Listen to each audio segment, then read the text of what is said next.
Bom dia a todos, sejam muito bem-vindos à videoconferência de divulgação dos resultados do primeiro trimestre de 2022 da Multilaser.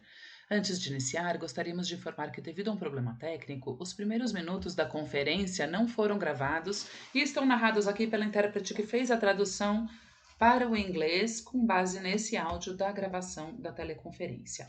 Meu nome é Juliane Goulart, sou a diretora de Relações com Investidores da companhia, e aqui comigo estão o Ale Ostrowiecki, nosso CEO, e o Léo Dib, nosso CFO. Antes de passar a palavra ao Ale, gostaria de fazer referência ao disclaimer que se encontra ao final da nossa apresentação e também informar a todos que, após os comentários sobre os resultados, iremos abrir para perguntas e respostas. Para fazer uma pergunta, basta clicar no ícone Q&A na parte inferior da sua tela e escreva seu nome para entrar na fila. Ao ser anunciado, uma solicitação para ativar seu microfone aparecerá na tela, e então você deverá ativar o seu microfone para fazer a sua pergunta. Caso você não deseje abrir o microfone, por favor, coloque ao final da pergunta sem microfone e nós leremos a pergunta e daremos a resposta. Alexandre, é com você. Bom dia a todos. Bem-vindos à nossa teleconferência. Muito obrigado pelo tempo de vocês. É um grande prazer falar com vocês aqui. Nós vamos fazer uma rápida apresentação dos destaques do primeiro trimestre da companhia e abriremos depois para perguntas e respostas. Vocês podem ver o ícone de Q&A. Todo mundo que tiver perguntas sobre qualquer assunto ao Multilaser ou mercado, teremos um prazer de responder. Vamos começar com os destaques. Primeiramente, a receita nesse trimestre estava em linha com o planejado, ficou exatamente na meta do que era esperado para o primeiro trimestre. Claro que quando você olha, você vê uma queda de cerca de 20% comparado ao primeiro trimestre de 2021, mas isso foi completamente esperado, porque 2021 foi um trimestre completamente atípico. Vocês veem que os volumes de venda eram próximos dos volumes do quarto trimestre, o que é impensável no nosso setor.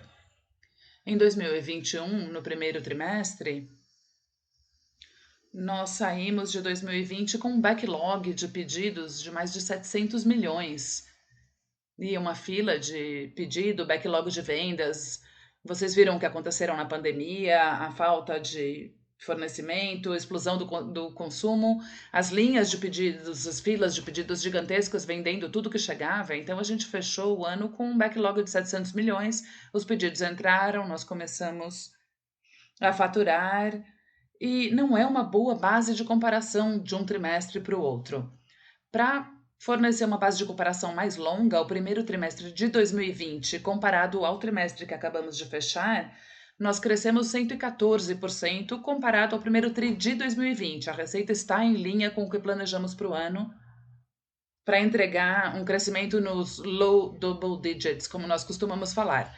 Agora, a boa notícia do trimestre foi um aumento significativo na margem bruta, que foi algo que nos surpreendeu e surpreendeu os investidores no quarto trimestre.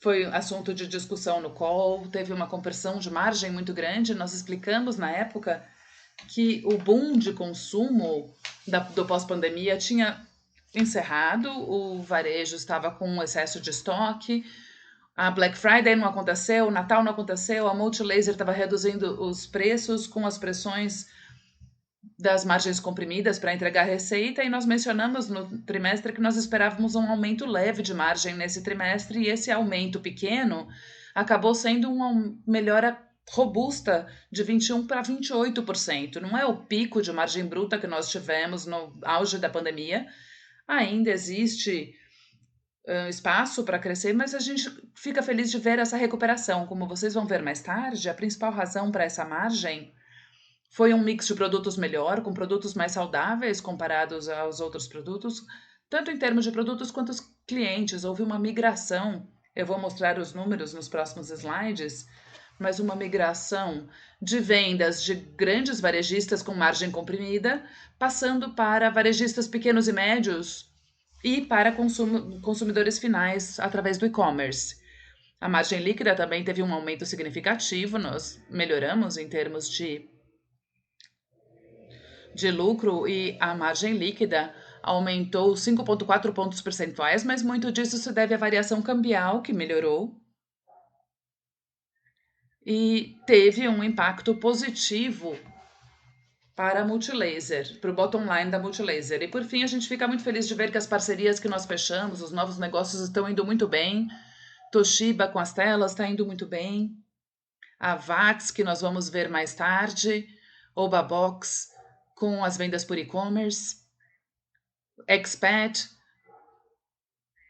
com os tapetes higiênicos para pets e as novas parcerias que foram anunciadas. Então, estamos nos tornando mais diversificados, reduzindo o risco de depender de uma ou duas categorias.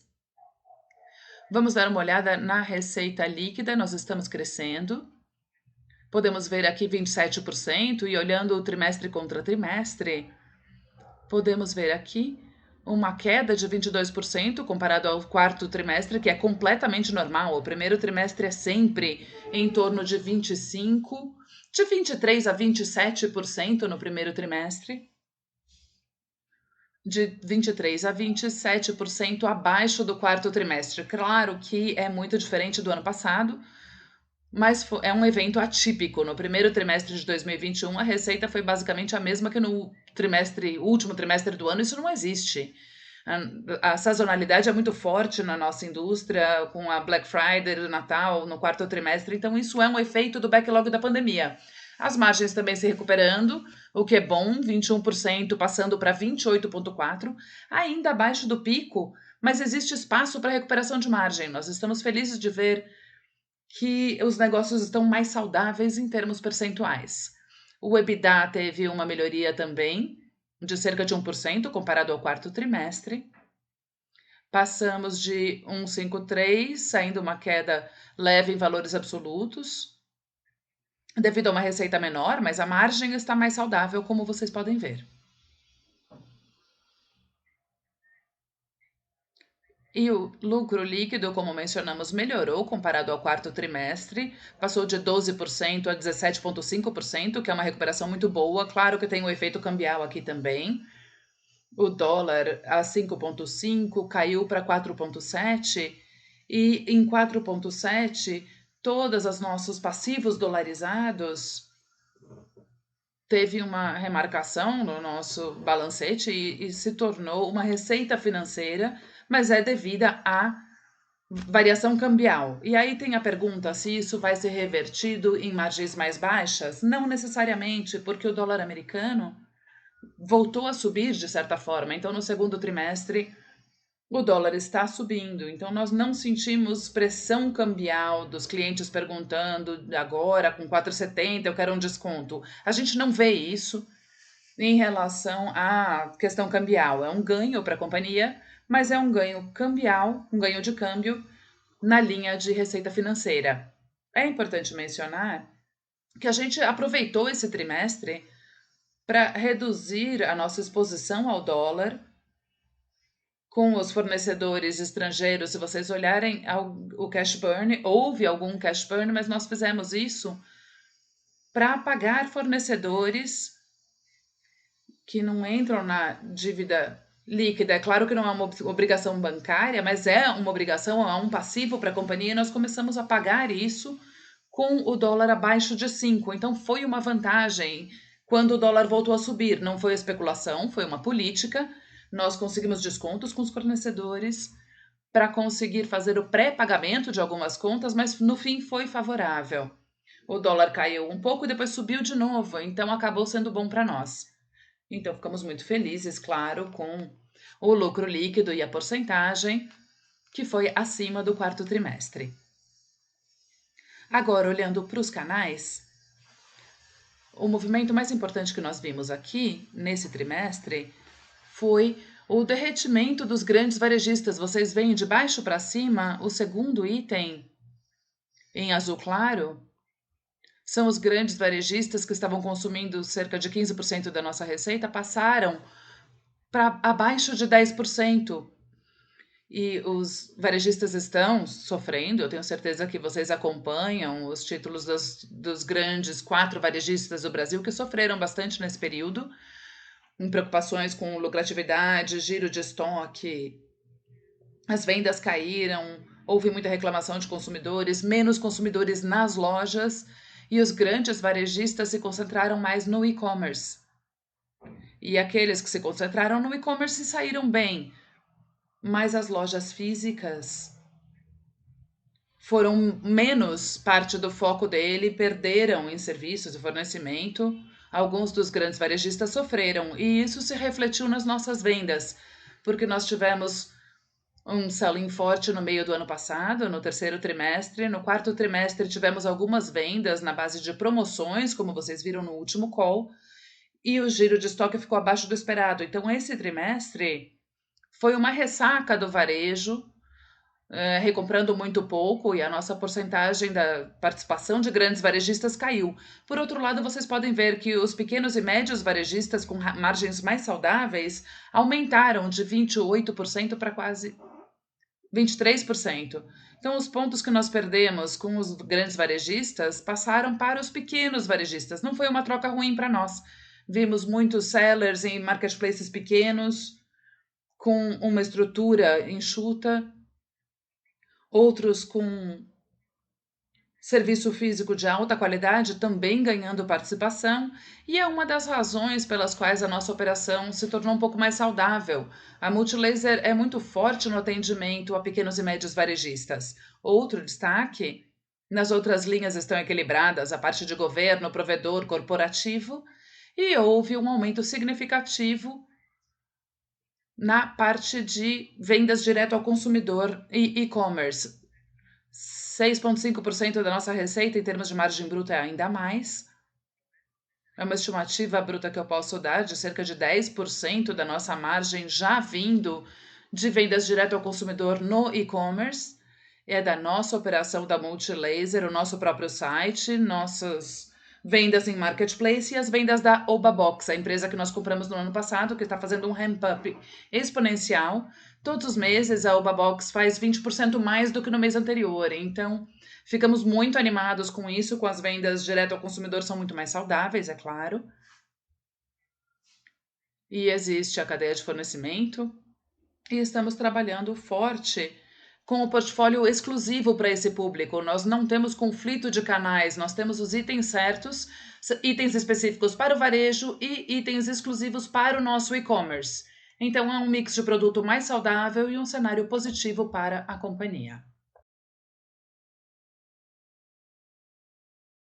Agora, olhando por categoria, nós vamos ver que duas categorias cresceram no trimestre em relação ao ano passado, que são a parte de Home Electric Products, que tem lá eletroportáteis, tem áudio e vídeo, as telas, as TVs, etc. Tudo isso cresceu 10% e é muito positivo, porque nós estamos falando de um primeiro TRI maior do que um quarto TRI, para vender esses produtos que são super sazonais. Então, realmente está rampando essas famílias novas, puxadas muito pela marca Toshiba. Tá? A Toshiba está sendo uma grande surpresa positiva para nós. Nokia bem mais desafiador, mas Toshiba, muita aceitação no mercado, muita demanda, um ano de Copa do Mundo que deixa a gente animado aí, porque a demanda de telas explode, e não estamos nem sentindo isso ainda, porque a Copa, claro, como vocês sabem bem, está sendo feita mais à frente esse ano. E o segmento de Kids Sports, com 94% de crescimento em relação ao ano passado, realmente explodindo, aí puxado também pela linha Pets. Então tem um ramo, um segmento totalmente novo. Brinquedos está crescendo, apesar de que o primeiro trimestre para brinquedos não é referência, na sazonalidade é muito forte o terceiro trimestre para brinquedos. Baby crescendo forte e Pets, que é novidade, todo o estoque vendido o tempo inteiro. Nós estamos com um mês de fila de backlog de produtos Pets. Impressionante a aderência desse setor. Estamos com um mês de faturamento na fila, correndo atrás e trazendo mais máquinas, fazendo mais capex aí para produzir mais produtos PET e atender a demanda. A parte de Office IT, que é puxado por redes, acessórios de informática, teve uma certa queda aí da ordem de 17%. Isso é bem esperado mesmo. A gente está comparando um período pandemia, o pessoal comprando muita coisa para home office ainda, mouse, teclado, roteador, com um mês agora pós-pandemia, se Deus quiser. Então, 17% não assusta.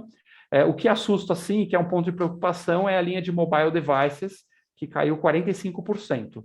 E é bem aquele ponto de dor que eu mencionei, tá, pessoal? Nós estamos falando aqui de smartphones e tablets e notebooks, essas três categorias, smartphone, tablet, notebook, os grandes eletrônicos, que a gente chama, vendidos no grande varejo. Esse que é a dor. Se a gente olhar no pequeno e médio varejo, está indo bem, mas se você olhar as top 4 contas aí, essas empresas de mercado, inclusive estão todas listadas, lá teve uma queda dramática por conta de altos estoques e baixa reposição. Tá? Não é uma perda de market share, nós não estamos perdendo espaço nem cadastros, eles simplesmente deram uma pausa na compra, e isso impacta na nossa venda aí, porque são poucos itens de muito volume em pouquíssimos clientes. Estamos falando de 3, 4 clientes aí, que são os ofensores.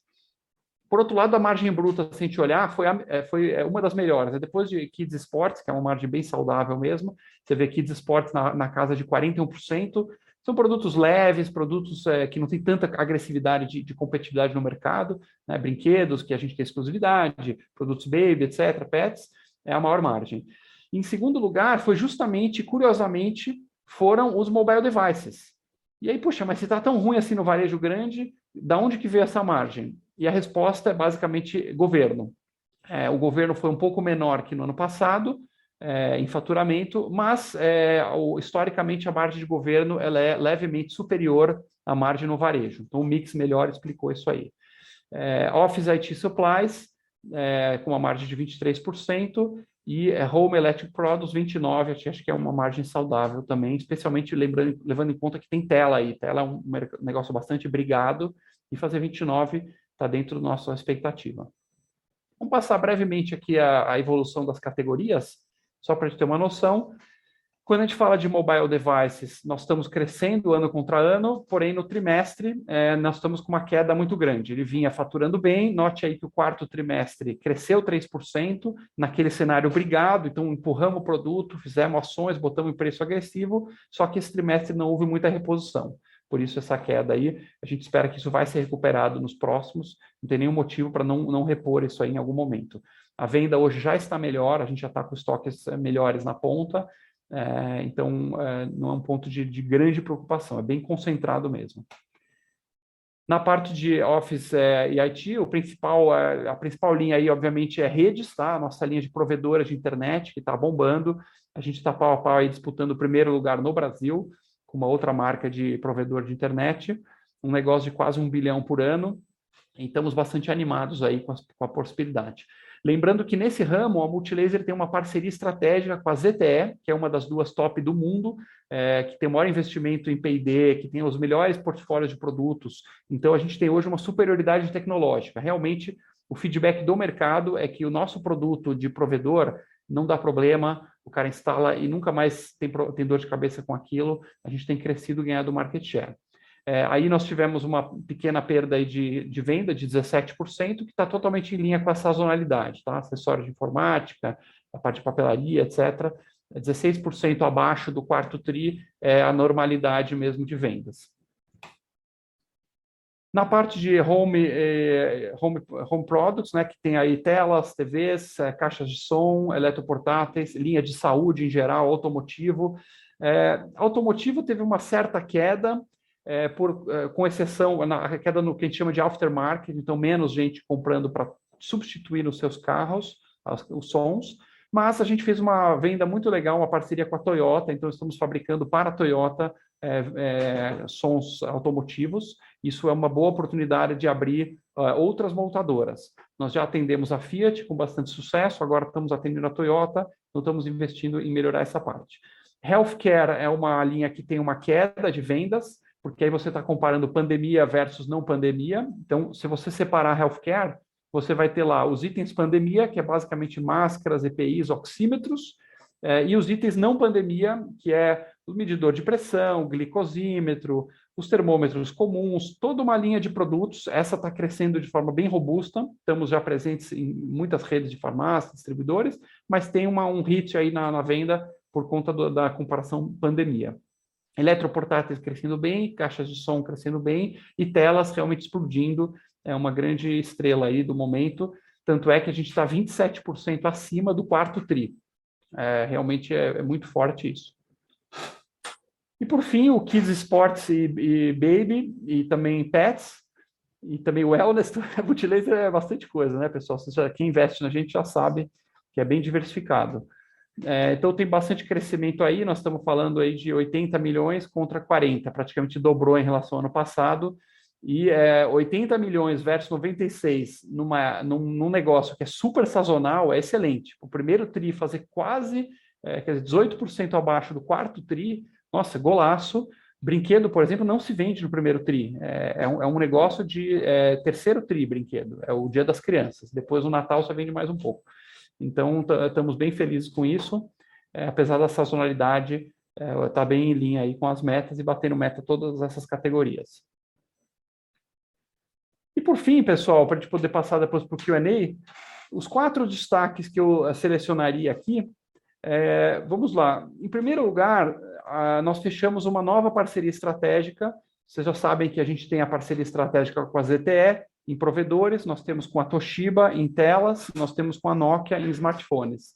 E agora, na área de CFTV, câmeras de segurança, todo esse mundo aí da segurança que está cada vez mais bombando, internet das coisas, nós fechamos uma parceria estratégica com a Hikvision.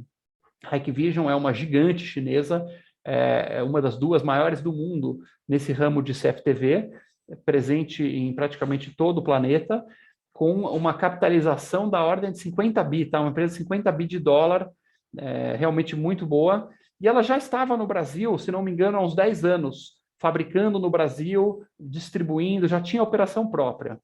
Porém, assim como outras multinacionais, às vezes desgostosas com algumas questões do ambiente regulatório brasileiro, de como fazer negócios, ela queria diversificar o seu modo de atendimento ao mercado. Então, nós fechamos uma parceria para pegar algumas das linhas da Hikvision, por enquanto não são todas, são algumas das linhas, mas bastante relevantes. Por exemplo, a linha Hilux, a linha de controle de acesso, de alarmes, de memórias, todas essas linhas, e nós vamos produzir e distribuir com exclusividade no Brasil. Tá? Nós vamos representar e distribuir, assim como a gente faz nas outras verticais. Dando tudo certo, nada impede no futuro, se for de interesse das 2 partes, mais e mais linhas passarem a ser abraçadas pela Multilaser. Né? Se a gente fizer um bom trabalho, mostrar que somos um canal efetivo para eles, nada impede avaliar outras linhas da Hikvision. E estamos muito animados de pegar essa marca tão consagrada. Eles têm uma questão de software forte também, de aplicativos de monitoramento, de segurança, que são dos mais avançados do mundo. E a gente entende que, com isso, juntando a nossa linha Giga, que já existe hoje, a terceira do mercado, juntando com as forças da Hikvision, que é a segunda do mercado, juntos com todas as vantagens competitivas, tributárias, de custo da Multilaser, nós podemos crescer o share e fazer frente, ganhando lentamente market share versus o líder de mercado nesse segmento aí de CFTV, câmera de segurança. Depois a gente tem a questão das parcerias existentes. Nós anunciamos no último quarter aí a parceria com a DJI, drones. Por enquanto não vendemos ainda, está chegando as mercadorias, ainda não chegaram os drones, mas eles estão quase chegando os primeiros lotes e fico muito feliz de dizer que metade do primeiro lote está vendido já. Então estamos vendo bastante demanda para drones e também a VATS, que é a parceria que a gente anunciou para a fabricação de motos elétricas no Brasil. A VATS é uma empresa com experiência já em veículos elétricos, scooters, patinetes, bicicletas elétricas, e eles já têm o projeto e todas as licenças para a moto elétrica. Então, nós já temos pedidos colocados, estão vindo as primeiras unidades da moto elétrica, elas virão esse ano fabricadas, já prontas, montadas, para a gente poder ganhar share e experiência, mas a ideia é que início do ano que vem já comece a ser fabricadas em Manaus, na nossa operação da Giga. Tá? Nós vamos unificar, vamos fechar o galpão da VATS em Manaus e unificar tudo dentro da Giga, fazendo alguns savings aí. Muito animados também, mobilidade é o futuro, mobilidade elétrica tem uma enorme demanda, estamos vendo muita gente animada nos procurando, muita fila já de pessoas querendo fazer pré-orders, mas a gente vai querer esperar primeiro os produtos estarem embarcados para aí começar a aceitar as pré-orders. Nós tivemos aí casos no mercado de outras empresas aí que aceitaram pré-orders, pegaram pagamentos, acabaram tendo problemas de supply e isso acabou gerando um risco de imagem. Então, a gente quer só começar a aceitar as pré-orders quando tiver com o produto embarcado já bem firme. Terceiro ponto, a gente sempre vinha com essa dúvida do governo, puxa, será que o tiro de 2021 foi uma vez só, é um tiro curto, não vai se repetir? O ano de 22 está vindo com uma boa surpresa, o governo deve entregar um faturamento levemente superior ao do ano passado, estamos esperando um pequeno crescimento aí em relação ao que foi feito de governo no ano passado, porque as dotações orçamentárias vieram, você tem o dinheiro lá do FNDE, que foi repassado para estados e municípios, e essa coisa do tablet e do computador para a educação veio para ficar. A gente vê que agora os alunos estão usando, estão gostando, os professores estão usando, e as redes de ensino não querem ficar atrás dos seus pares. Então, a gente imagina que esse negócio de devices para a educação pode ser uma linha de receita recorrente para multilaser bastante interessante, lembrando que a gente tem vantagens competitivas muito fortes, por ter um volume de fabricação grande, já as produções locais que geram os incentivos fiscais adequados, então deixa a gente bem animado. E por fim, nós anunciamos, como você sabe bem, um programa de recompra de ações, então a gente vai observando o mercado, à medida que forem surgindo as oportunidades, isso já está aprovado, a gente vai fazendo estrategicamente e pontualmente recompra de ações aí da empresa, visando melhorar o preço do papel. Tem muita coisa para falar, dá para ficar aqui o dia inteiro falando de multilaser, é sempre uma delícia, mas esses são os highlights, e a gente tem certamente coisas importantes para conversar no Q&A também, acho que talvez vão querer saber da regulatórios, questões de linhas de produtos específicas, terei prazer em responder. Muito obrigado pela atenção até agora, vamos aí para o Q&A. Pessoal, pode abrir, por favor, a pergunta da Gabriela Moraes, do Itaú BBA. Bom dia, Lê. Bom dia, Juliane. Obrigada por aceitar a nossa pergunta. Nossos pontos são um pouco mais em relação ao outlook para o segundo TRI. Com relação à parte de segmentação por produto, a gente queria entender se vocês já estão vendo uma demanda mais normalizada para a parte de mobile devices nesse TRI, né, no caso, em abril, que foi o mês que passou, e agora início de maio.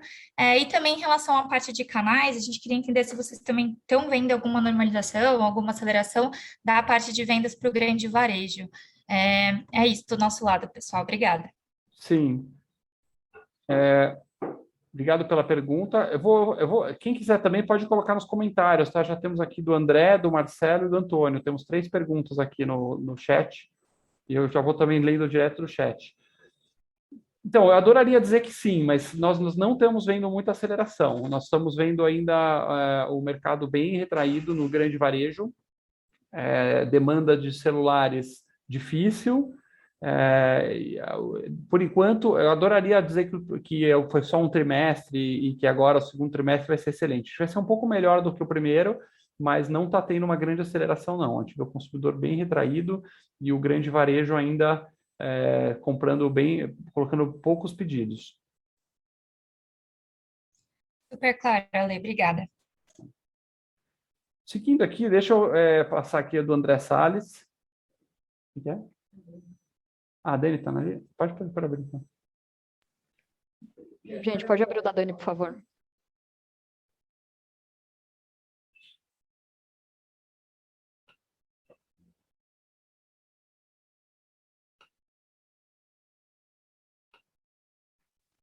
Pode fazer a pergunta também. Oi, bom dia, Lê. Bom dia, Dani. Oi, é que demorou um pouquinho para destravar, desculpa. Bom dia, Lê, bom dia, Ju, obrigada por pegar minha pergunta.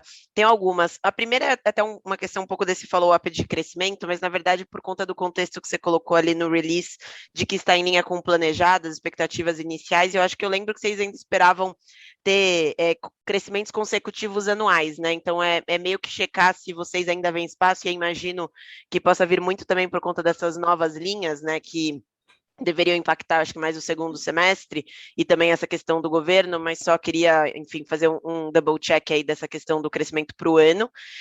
E aí uma segunda em relação à rentabilidade, né, eu acho que agora já voltou para um patamar mais estabilizado pré-pandemia, acho que vocês mesmos já sinalizavam bastante que aqueles níveis de 15%, 16% de margem EBITDA não era algo para se considerar estruturalmente. Minha pergunta é como que a gente pode pensar nesse patamar de 13% de margem EBITDA, EBITDA deveria ficar por aí, ou eventualmente a gente tem espaço para melhorar um pouquinho à medida que você está tendo uma dinâmica melhor, por exemplo, em baby, esportes, que tem uma margem melhor de contribuição, mas também você tem, enfim, a licitação que deveria contrapor um pouquinho.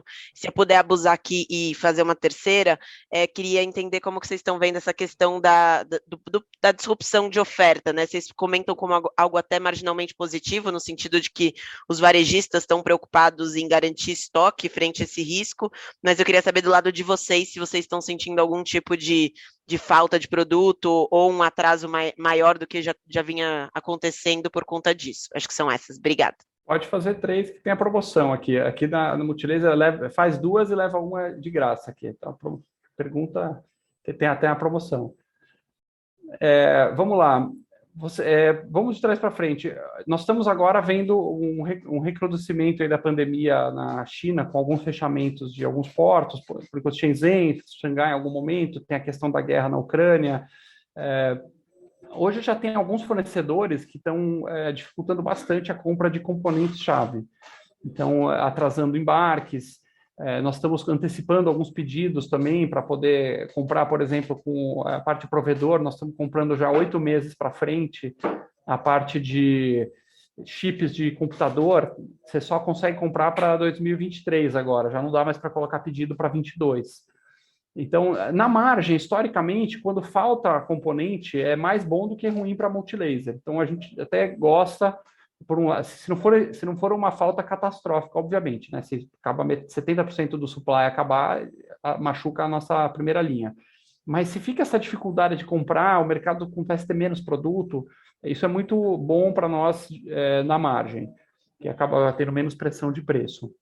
Sobre o EBITDA, eu acho que tem espaço para uma leve subida, mas assim, esse vai ser um semestre difícil. O quarto tri do ano passado foi bem apertado, o primeiro tri está desafiador, melhorou um pouco. O segundo tri talvez melhore um pouquinho, mas também vai ser desafiador. Se tiver uma boa notícia fora da curva assim, vai ser mais para o segundo semestre. Tá? Então, assim, a gente está falando de 13 de EBITDA. Qualquer coisa de 13, 15, na minha opinião, não é guidance, tá? Mas a longo prazo para multilaser, um EBITDA dessa ordem de magnitude, 13 a 16, seria um EBITDA normal de longo prazo para multilaser. Então, a gente tem que buscar aí subindo aí 0,5%, 1% por trimestre para ir deixando a operação um pouco mais saudável. Quanto à primeira pergunta, né, para responder por último, da receita, por enquanto está rigorosamente em linha com o planejado, tá? Essa receita que a gente fez é na pinta exatamente o planejado. A gente sempre mencionou para esse ano falar em low double digits de crescimento, e é isso que tem que ser cobrado no final do ano. A menos que tenha alguma coisa muito fora da curva, é isso que a gente quer entregar. Por enquanto está dentro, estamos na luta aí no segundo semestre para continuar na linha, mas o primeiro trimestre em nada muda o planejamento.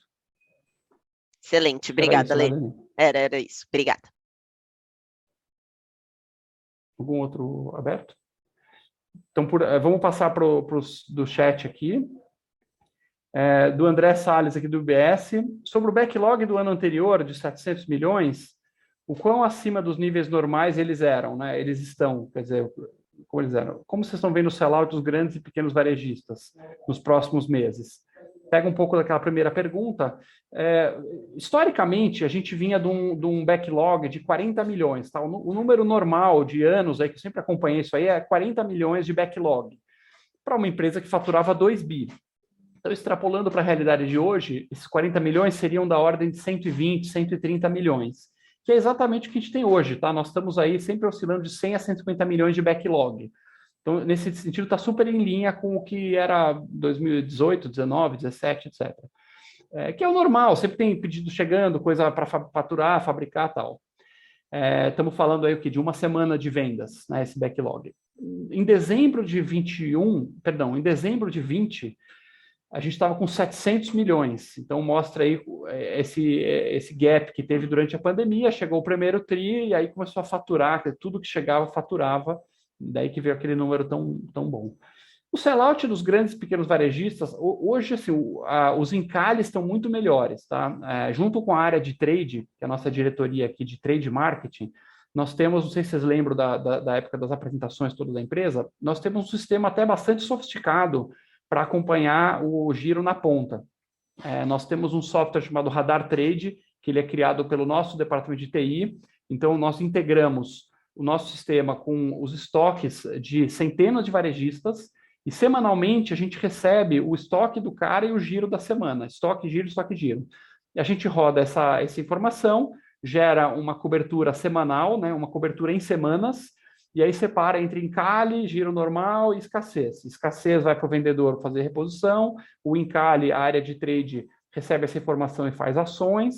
E toda vez quando eu chegava para olhar esses relatórios, estava tudo vermelho, estava realmente muito produto encalhado, muito smartphone, muita caixa de som, alguns eletroportáteis, produtos, por exemplo, que tinha 50, 60 semanas no varejo, estamos falando de um ano.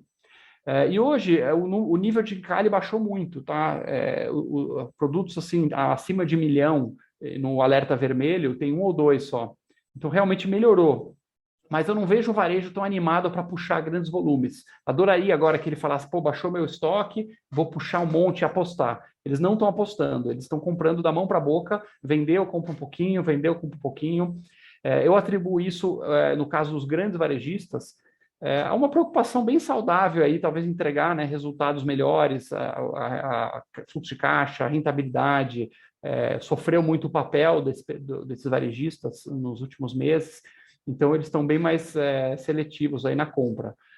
Se a demanda aumentar, por outro lado, isso vai, que a cadeia ela é exponencial, então se a demanda na ponta sobe 10%, como o cara tem que comprar 2, 3 meses de estoque, a compra comigo vai aumentar 20%, 30%. Então é tipo um chicote, né? Que você dá uma chicotadinha, você já viu aquela onda na corda?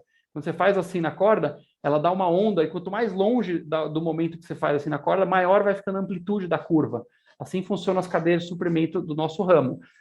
Uma pequena mudança na demanda na ponta, como o varejista compra para 2, 3 meses, ele falou, poxa, aumento 10% a demanda, então ele já vai me comprar 20%, 30% a mais.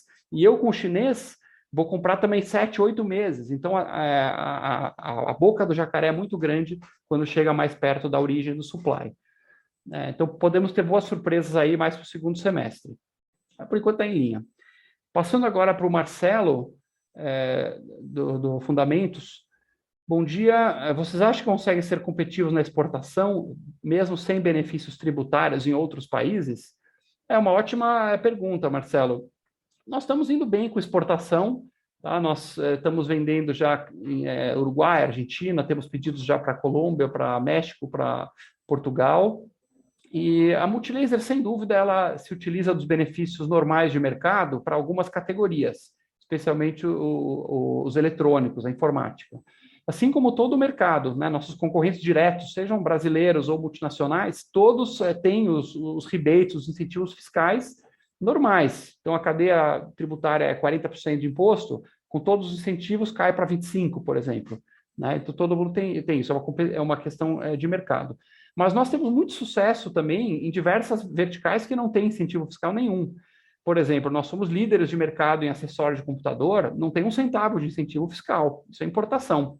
Nós somos o 4º player em brinquedos, e não tem incentivo fiscal nenhum. Nós estamos muito bem em Baby, não tem incentivo fiscal. A linha Pets não tem incentivo fiscal.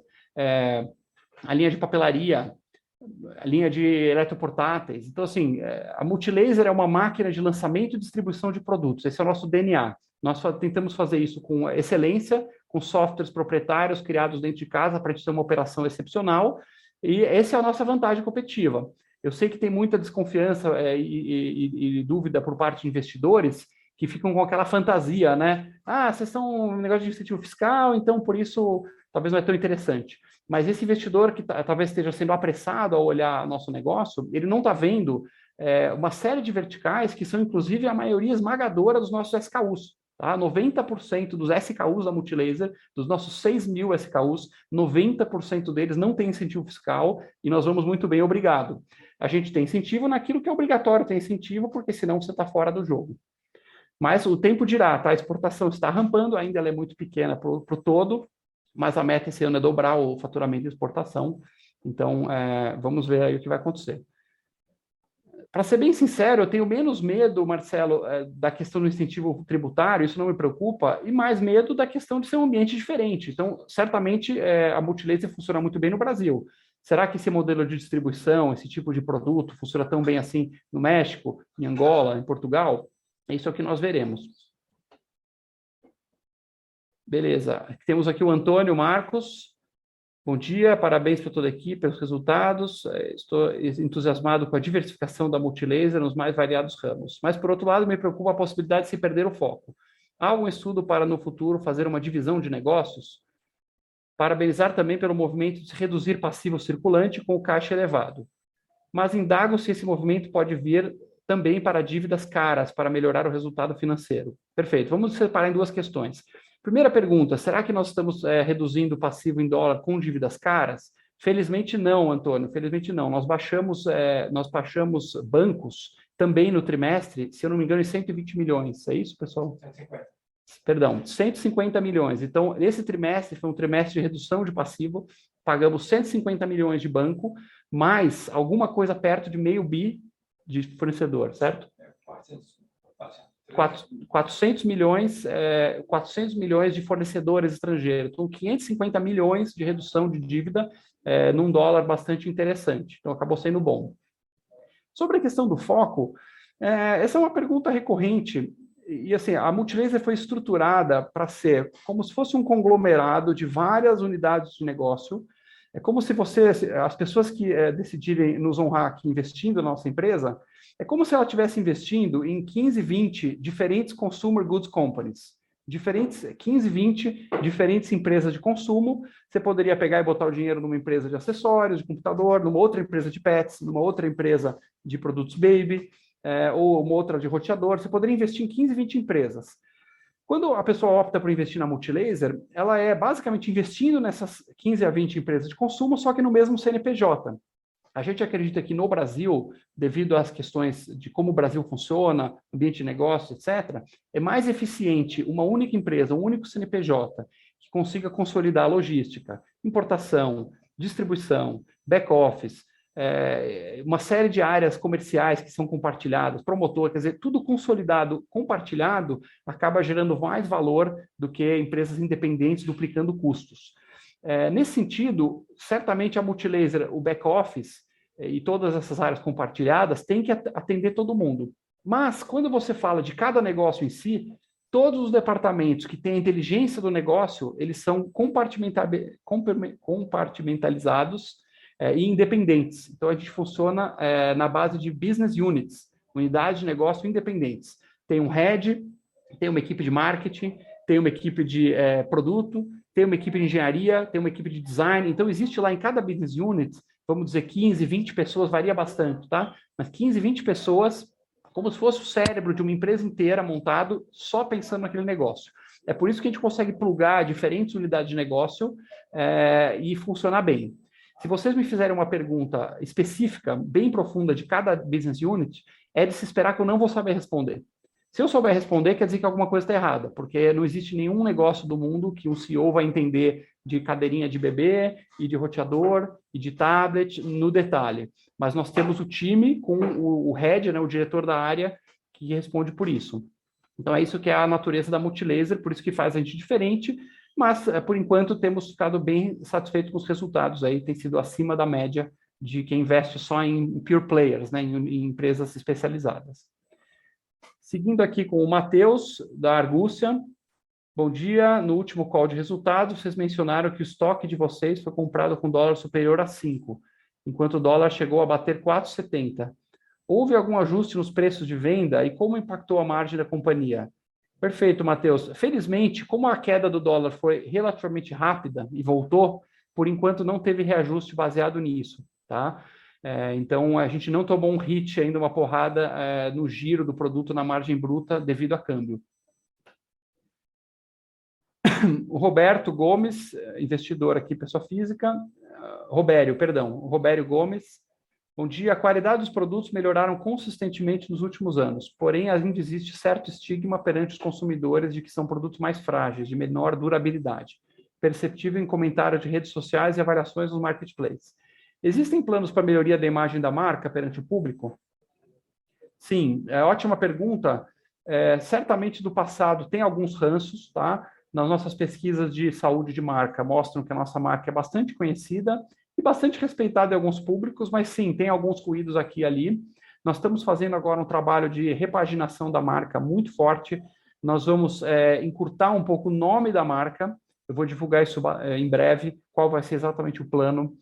Reposicionamento de embalagens, do nome, campanha de branding. A gente, historicamente, investiu muito pouco em marca, e a gente quer remediar isso, porque marca é uma fonte importantíssima de vantagem competitiva, porque marca aumenta as barreiras de entrada. Quando você tem uma marca forte, você consegue blindar mais o mercado, ainda mais no momento em que a compra online é cada vez mais importante. Então, o consumidor vai lá, ele vê uma marca conhecida, aumenta a chance dele comprar. Então, estamos fazendo esse trabalho, apesar de que os números nossos, os números duros, né, sobre retorno de campo, etc., são muito bons. Só para vocês terem uma ideia, o custo total da empresa de RMA é o custo de retorno de mercadoria, né, chama Return Merchandise Agreement, é o nome que o pessoal dá para esse negócio de RMA. Tudo que tem de defeito na Multilaser, o custo de todo o pós-venda, o custo da assistência técnica, o custo de correio para coletar os produtos e voltar, todo o custo ligado a defeitos da Multilaser inteira é na ordem de 1,8% do faturamento. É muito baixo, pessoal. Isso aqui já foi 6% lá em 2010, 2011, foi caindo, hoje é 1,8%. Então, o produto é bom. Eu uso praticamente tudo que tem na Multilaser, eu uso, sou usuário e atesto que eu gosto bastante. O Matheus aqui da Ártica pergunta, passado o primeiro TRI de 22, quanto vocês já possuem de licitações públicas já ganhas para 22? Afora o primeiro TRI, né? O primeiro TRI nós fizemos negócio de licitação, foi um pouco menos que o anterior, ainda tem o grosso para vir. Quando eu falo para vocês que a gente pretende faturar um pouco mais que ano passado, esse um pouco mais é só em cima de negócios ganhos, tá? Não tem nenhum achismo aqui de projeção de talvez, tal. Pode ser que tenha algum upside aí, ainda tem algumas coisas saindo de última hora. Tem 2 estados do Brasil que não fizeram a licitação ainda, tá? Estão deixando aí para os 48 do segundo tempo, que ainda pode entrar mais alguma coisa, mas nós devemos entregar um faturamento um pouco acima de 21 com os negócios que já estão na mesa hoje, tá, pessoal? Lembrando que licitação tem uma pausa em setembro, eles vão ficar 3, 4 meses, o governo não pode mais receber por conta das eleições, depois volta normalmente. E tem pipeline para 23 também. Então, mudou um pouco o cenário, tá, de licitação. A gente tinha muita dúvida sobre a recorrência, agora a gente tem um pouco mais de certeza. Do Rafael aqui da Guepardo. Ale, bom dia. Gostaria de entender melhor sobre as despesas de vendas. Houve um aumento relevante em percentual da receita líquida, como promoções, pós-vendas, comerciais. Como está a perspectiva para o segundo TRI? O que podemos esperar de despesas de vendas? Gostaria de entender melhor as despesas do TRI, porque com essa margem bruta que você fez, esperávamos que tivesse uma margem EBITDA superior no TRI. Perfeito. Cara, Rafael, eu vou ficar te devendo, tá, essa resposta. Eu não tenho aqui segurança de falar no detalhe sobre despesas de vendas, mas a gente vai, né, Ju, levantar mais dados e soltar, tá bom, para vocês? Se você só dessas que você citou aqui, promoções, pós-venda, comerciais, pós-venda é aquilo que eu mencionei, esse está super em linha, então não tem nenhuma preocupação aqui, é da ordem de 1,8%. Comerciais na Multilaser, comissões, basicamente, é bem pesado para nós temos 1.200 pessoas em campo. Promoções, nós temos 600 promotores em campo, temos muita ação de trade, as rebaixas entram aí, os rebates, as ações de comprou, levou, as campanhas de marketing também. Então, eu teria que quebrar isso tudo e ver qual foi o ofensor, tá? A gente vai te retornar isso aí. Se eu puder só ajudar também na resposta, a gente, a despeito, né, da comparação, a margem EBITDA foi, como a gente comentou, bem em linha, até um pouco superior ao que a gente esperava no nosso planejamento. Então, isso aí, de certa forma, já está dentro do que era esperado. Obviamente, o primeiro trimestre ele pressiona um pouco mais e, dado as condições de mercado, a gente teve que fazer mais ações para tentar fazer esse estoque, esse reposto. Mas, olhando para frente, dadas as perspectivas que a gente tem e o objetivo de crescer, como o Ale falou, double digit, isso volta para os patamares mais diluídos, ajudando também na proporção de uma melhora de margem de bottom line de EBITDA. Beleza. Do Bob aqui do Bank of America, Olá, Alex. Como você está pensando sobre o mercado endereçável e sua estratégia de entrada no mercado para mobilidade elétrica? Perfeito. Bob, o mercado endereçável, imagino, você está falando das outras categorias, né? Ou a pergunta é só do mercado de mobilidade elétrica? Será que está aqui sabendo? Tá, vamos no geral, então. A primeira coisa, a mobilidade elétrica, nós temos 4 canais que a gente acha que são interessantes explorar. O primeiro e mais relevante no momento são as vendas corporativas, as vendas para frotas. Então, tem bancos interessados, tem frotas de entregadora de comida, entregadora de produtos em geral. Todas essas redes famosas aí que a gente usa no dia a dia, tem muito interesse em converter as frotas combustão para frotas elétricas. Então, tem pedidos aí, negócios em andamento que falam na ordem de 1.000 peças por negócio. Isso é bastante coisa, né? 1.000 peças é da ordem de 20 milhões de reais de pedido. Mas também não é guidance, é só uma referência, um ballpark aí do tamanho desses negócios. O segundo é a nossa rede de concessionárias. Nós vamos ter uma loja própria bem grande, um showroom, que é uma flagship para mostrar a marca, e depois nós vamos trabalhar com concessionárias e franquias. A VATS já tem aí cerca de 7 franquias, se não me engano, não lembro exatamente o número, e a gente quer expandir bastante por todo o Brasil lojas de mobilidade elétrica através de franqueados. O terceiro canal é as parcerias com concessionárias atuais e varejistas. Então, os nossos grandes varejistas estão interessados em expor as motos nesses canais. E o quarto e último, obviamente, é a venda direta via e-commerce. Então, nós teremos também via e-commerce esse produto.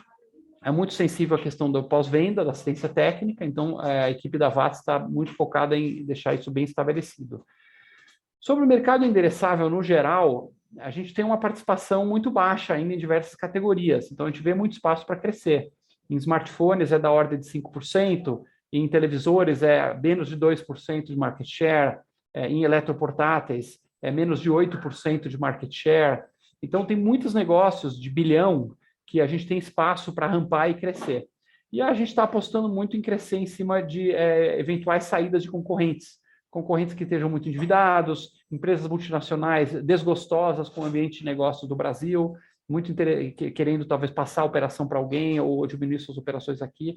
A gente acha que tem bastante espaço aí. E negócios que estão crescendo, o GPON, que é a rede de fibra ótica, a taxas ainda menores agora, com o juro alto, isso machuca um pouco as vendas também do GPON, que é intensivo em CAPEX. Mas a gente vê muita oportunidade também.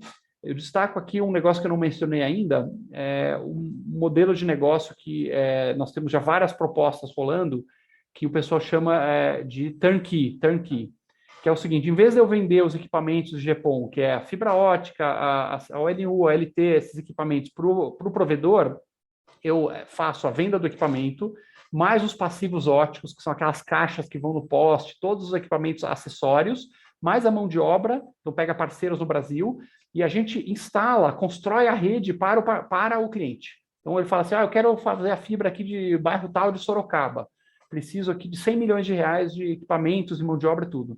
E a gente vai lá e turnkey, faz toda a operação para ele, deixa tudo pronto, e aí ele vai nos pagando com um prazo um pouco maior, porém rentabilizando muito bem o capital, né? A gente consegue embutir uma taxa interessante aí nisso, e agrega muito mais valor do que simplesmente ficar vendendo o produto.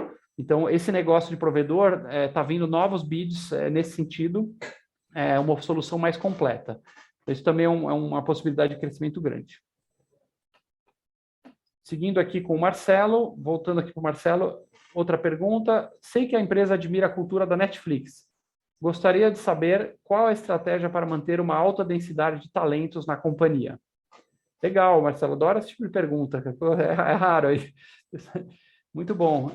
Sim, a gente admira muito a cultura da Netflix, a gente sabe que agora eles estão no momento aí, né, perder um pouco de subscribers, a ação sofreu um pouco, mas a estrutura cultural deles de liberdade com responsabilidade nos agrada muito, porque ela ressoou muito bem com o DNA que já era da Multilaser. Então, ao ler o livro da Netflix, do Reed Hastings, a gente começou a se inspirar, nos inspiramos e falamos, puxa, isso realmente é o que a gente é, o que a gente quer intensificar. Praticamente todos os executivos aqui leram o livro.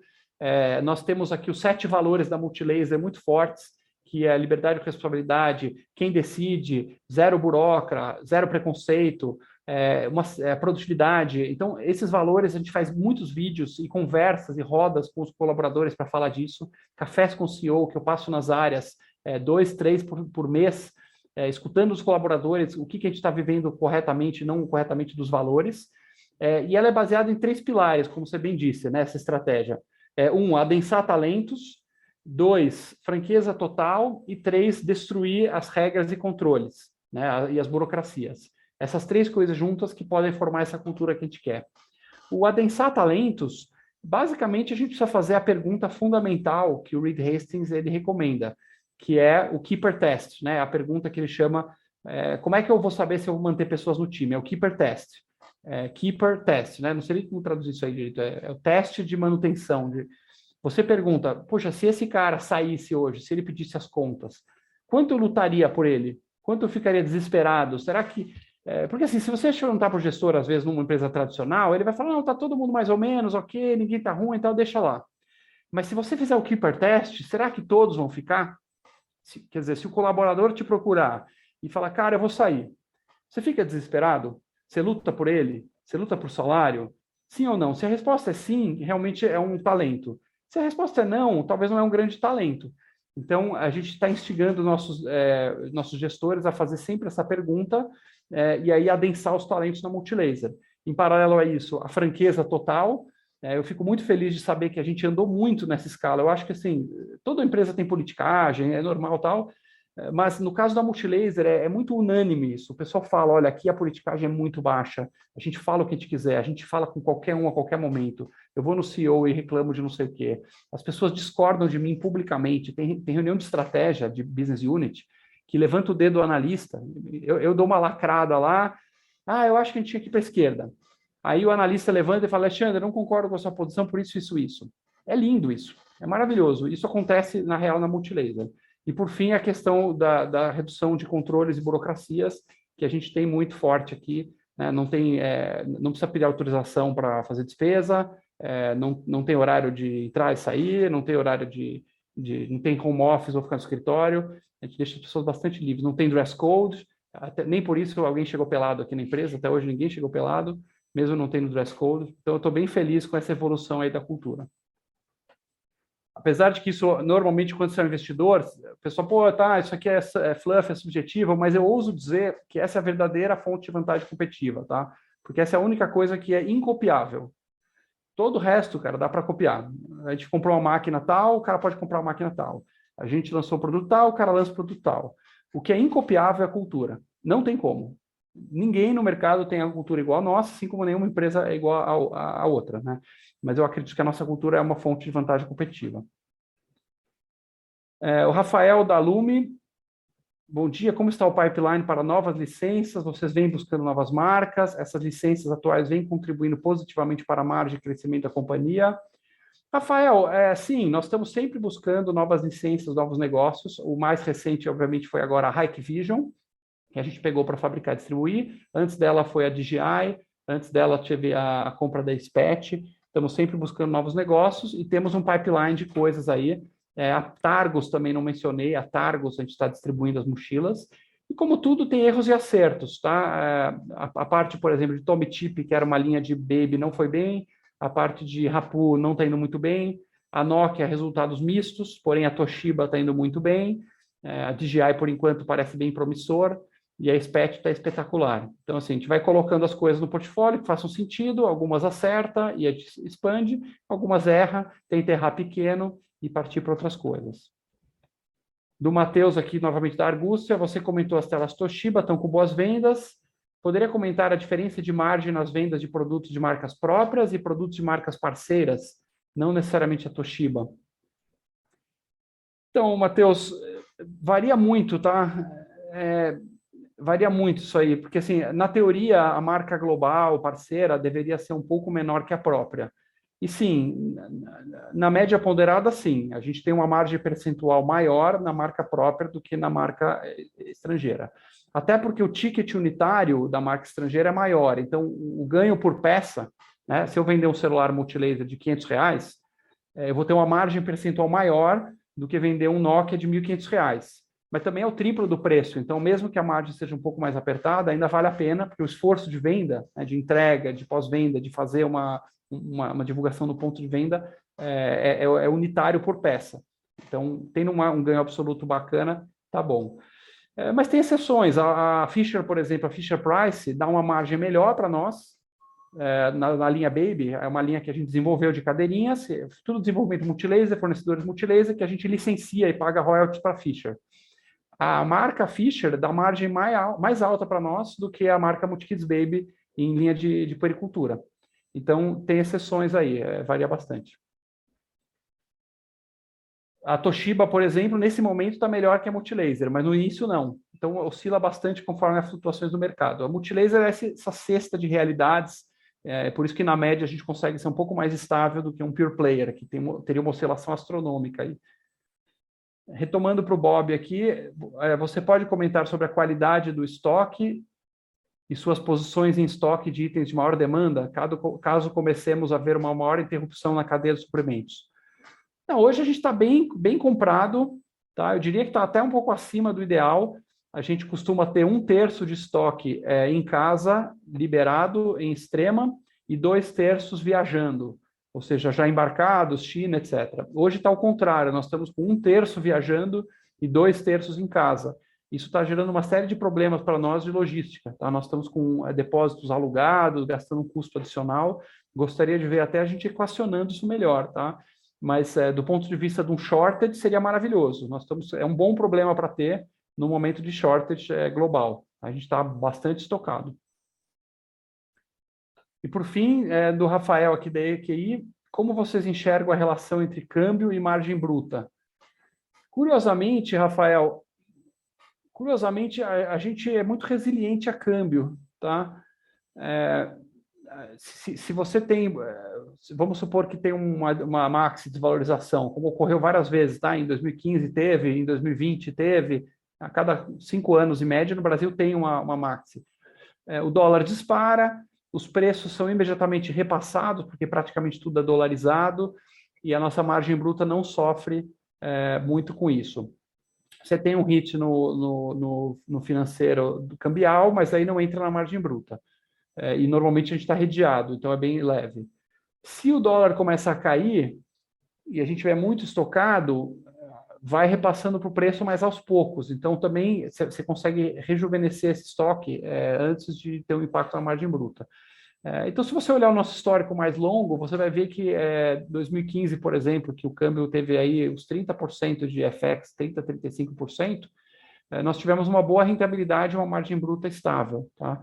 Pelo fato de que toda a cadeia dolarizada, não é que a gente está importando e está competindo com um monte de brasileiro aqui com custo em reais, não é verdade. O custo nosso, produto importado, obviamente, é 100% dolarizado, e produto fabricado é 93% dolarizado, tá? O custo nacional é só 7% do nosso COGS. Então, a cadeia inteira funciona assim. Legal, acho que por hora passamos todas as 16 perguntas. Quem está com a gente até aqui, agradeço muito. Alguém quer fazer uma pergunta aberta para a gente encerrar? Algum comentário aí? Léo, Ju, toda a equipe. Legal, obrigado. Obrigado a todos aí. É isso aí, gente. Estamos animados aí com o que o Ale falou. Muita novidade, muita coisa vindo. A empresa são várias dentro dela mesmo. E é isso que nos dá segurança, né? Essa autonomia, essa dinâmica, essa cultura que eu, por exemplo, que chego há pouco tempo, estou vivenciando e gostando muito. Um grande abraço, prazer conhecer vocês.